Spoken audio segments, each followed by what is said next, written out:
Good evening. Today, Carbon Trust will be doing a presentation on carbon tax, an introduction to an article and its key points, critical analysis of the key points, evidence supporting the key points, and conclusions based on our findings. Part 1, Introduction. What is carbon pricing and how exactly does it work? Carbon pricing is an approach that assigns monetary value to greenhouse gas emissions, creating a price to pay for external factors such as environmental damage and health impacts. This strategy is used as an incentive to reduce carbon footprint by integrating social impact into the cost of emissions. Canada's most well-known form of carbon pricing under the Trudeau government was the carbon tax. The carbon tax is a system in which the government imposes a fee on the carbon content such as fossil fuels, setting a price per ton on emitted CO2. The cost is a predetermined price that is based on certainty from emissions through environmental outcome and emission reductions. The article we'll be discussing today is called "A Conservative Government May Axe the Carbon Tax, but then may have to bring it back," which was written by Eric van Reethoven on May 23, 2024. Here are the 4 sections on how the article summary is being broken down. The Conservatives might be missing the importance of international effects of scrapping the carbon tax, and essentially lowering Canada's priority of fighting for the environment. The author believes that Canada's trade partners might take this as a threat, considering Canada as free riders, and retaliate using tariffs until a new alternative measure is placed. This is because other countries have been increasing their carbon tariffs on carbon-intensive goods to fight against carbon leakage. The reason why Canada might be considered free riding is because if the Conservatives do fall into power and axe the tax, other countries will see this as Canada rolling back its climate policies and almost certainly protesting it. This is because at the time of this article was being published, the Conservatives did not have a credible replacement for the carbon tax. The reason why the Conservatives and many other Canadians felt that the carbon tax should be axed is because critics claim that the carbon tax is not needed for Canada to reach its emission goals. However, according to economists, they say that that may be true, but it is also considered the least costly way to reduce emissions. The author also mentions that Saskatchewan Premier Scott Moe had his government consider alternatives to carbon pricing but found them too costly. Proof that carbon taxes are one of the better methods is that even moderate carbon prices can significantly reduce emissions. For example, British Columbia's carbon tax led to a 5 to 15% reduction in greenhouse gas emissions, while the province's economy continued to grow.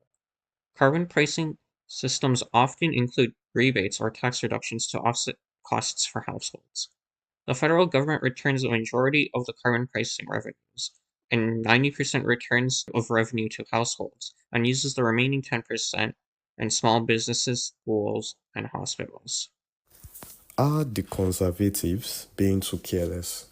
The Turning Corner plan aimed for significant emissions reductions but was criticized for relying on emissions intensity targets, which could allow absolute emissions to rise with economic growth. Canada's 2011 withdrawal from the Kyoto Plan marked a step back in global climate efforts, reflecting concerns over economic impact. And in 2025, opposition to the federal carbon tax grew with proposals for alternatives like tax credits, though critics warned it could undermine key decarbonization projects. Looking ahead, proposed environmental policies emphasize market-based solutions and innovation, but clear and detailed strategies are needed for transparency and effectiveness. Now moving on to the critical analysis portion, where we analyze the key points of the article and the economic, environmental, and political impacts of the arguments. The critical analysis portion is broken up into 2 sections. Main point analysis, which will first be the analysis of the author's main points in the article, and secondly, the current event updates. How do current events in international politics and economics relate to the arguments made in the article? Does the carbon tax really pose a problem? A study done by Murray et al. Showed that British Columbia carbon price policy had reduced emissions by as much as 15%. Associated with this, there was no negative impact on the overall GDP of the province. It rather saw a 17% increase over an 8-year period. This leaves us to question, does the carbon tax really affect everyone negatively? The same study found that the gasoline demand per capita dropped over 15% through a 7-year period. While this data comes solely from a single province, the strategy has effectively reduced emissions while being able to sustain a healthy economy. With all the chaos around election time and the carbon tax, Canadians find themselves very confused, often sharing mixed opinions on the tax itself. Many Canadians feel strongly regarding the carbon tax, whether it be positive or negative. Nationwide, there is a strong conflict with 46% of Canadians in favor of keeping the carbon tax and 44% of individuals being against it. Whilst there is a strong opposition towards the tax, a large sum of Canadians still believe that the humans were the key reason behind global warming. Individuals from Quebec, Ontario, Nova Scotia showed support to the tax, while British Columbia, Prince Edward Island, Northwest Territories, and Newfoundland and Labrador residents showed moderate opposition, with New Brunswick, Manitoba, Saskatchewan, and Alberta having the strongest opposition. Another finding showed that 55% of Canadians also believe that the tax would not reduce the impact of climate change, that Canada contributes to, while 33% of individuals did. For my section, I focused on a part of Rick Smith's article called Enter the Carbon Tariff. He argues that removing Canada's carbon tax, as proposed by the Conservatives, could backfire economically. Without carbon pricing, countries like the EU or US could hit Canadian exports with carbon tariffs, especially in industries like steel and cement.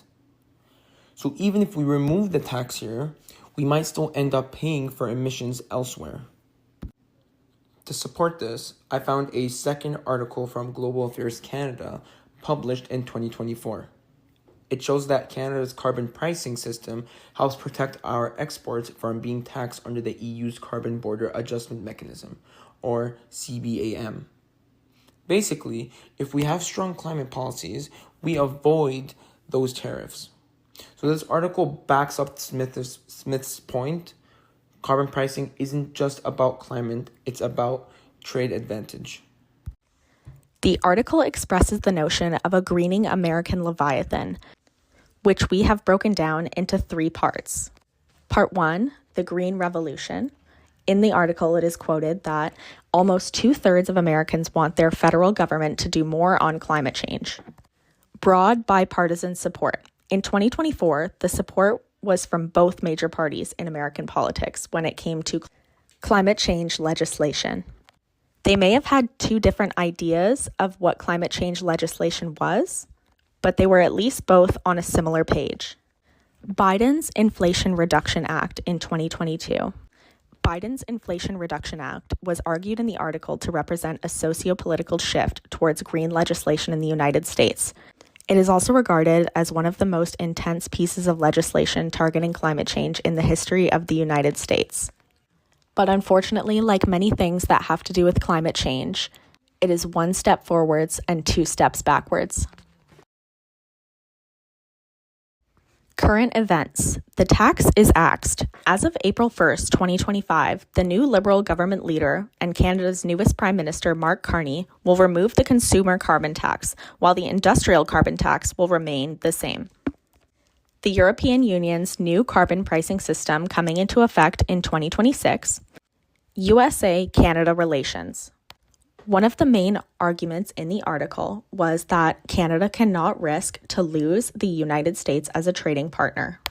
The article stressed that the USA could back out of trade or threaten us with carbon tariffs if we got rid of our carbon tax. Due to current events, this is no longer an issue, as President Donald Trump has made it very clear that he is not interested in policies that regard climate action. Reversing Biden's Inflation Reduction Act, which provided incentives to people and businesses to become more carbon neutral and environmentally friendly. The threat of carbon tariffs are also no longer an issue, as President Donald Trump has imposed tariffs on Canadian trade anyways. But with high tensions between Canada and the US, it is really important for us not to lose any more trading partners, as our economy is dependent on it. Additionally, there have been oppositions to the carbon tax in Canada. In early 2025, Alberta and Saskatchewan intensified their opposition to the federal carbon tax, claiming it unfairly affects industries and consumers in energy-dependent regions. The article focused mainly on the Conservative Party's promise to axe the tax. It's very interesting to see that the Liberal Party was actually the ones who axed the carbon tax. Since the Conservative Party mainly ran on the platform of axing the carbon tax, it will be interesting to see how this will affect the upcoming Canadian federal election, as now the Conservative Party must find other points to run on. This relates to the main ideas of the article because although the article was talking about the Conservative Party, it doesn't matter who axed the tax. It just matters whether it was done and what the consequences will be for doing so. Now, looking at current events, the EU is enforcing CBAM by 2026, and Canada will need to keep carbon pricing in place to stay exempt. At the same time, the US under Trump has pulled out of global climate agreements again. This means less pressure from the US, but it also doesn't protect us from the EU. Canada is stuck in the middle. We can't rely on the US to lead, so we have to act for ourselves. With the Conservatives criticizing the carbon tax and labeling it as a government tax grab and inflation booster, Liberals push to show the importance of implementing the tax and how all citizens will be saving in the long run. However, what both parties fail to notice is that many developed countries have already implemented such taxes. The EU has indicated a carbon price increase of nearly $45. With changes being made all over the world, developed countries such as Canada should push to implement such policies as well. With nearly 4% of countries being responsible for more than half the world's greenhouse gas emissions, it is only right that a developed country like Canada proceeds in a manner that will prevent further economical damages such as trade wars with other countries. Let's take a look at some potential solutions for the Canadian government.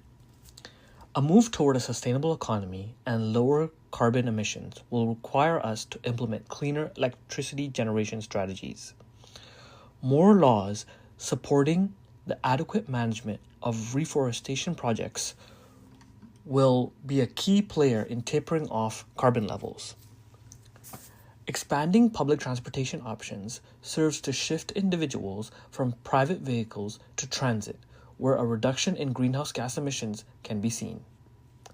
Investing budgets into waste-to-energy technologies can also serve as a sustainable choice that can be used as an alternative source for carbon pricing.